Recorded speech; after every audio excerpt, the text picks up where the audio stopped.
বিসমিল্লাহ। আমি রুই মাছ হলুদ আর লবণ দিয়ে মেখে এখন আমি হালকা ভেজে নেব। এই জন্য আমি ফ্রাই প্যানে তেল দিয়ে দিলাম। ডাটা দিয়ে রান্না করব। তেলটা গরম হয়ে গেছে, এখন দিয়ে দেব মাছ।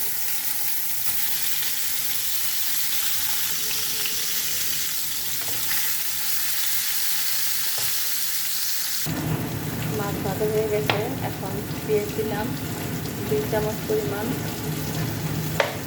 সরিষা তেল দিলাম, কাঁচামরিচ আর তেজপাতা দিলাম। পেঁয়াজটা ভাজা হয়ে গেছে, এখন দিয়ে দিব আদা রসুন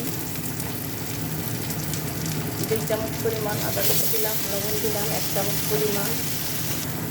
এখানে আধা চামচ মরিচের গুঁড়া, আধা চামচ হলুদের গুঁড়া আর হলো ধনে গুঁড়া আধা চামচ। এখন পরিমাণ মতো পানি দিব মশলাগুলো কষানোর জন্য। মশলা কষানোর পর দিয়ে দিলাম ডাটা আর হলো আলু। এগুলো আবার ভালো করে কষিয়ে নিব।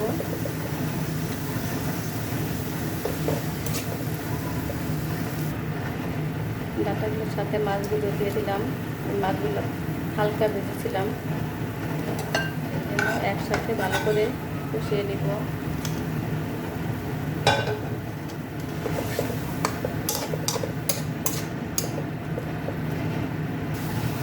মাছ আর ডাটা কষানো হয়ে গেছে,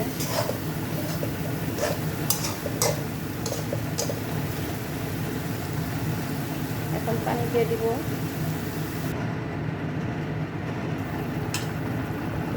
ধনে পাতা দিয়ে দিলাম।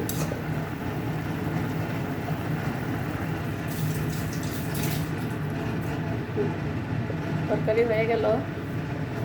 ডাটা দিয়ে রুই মাছ তরকারি।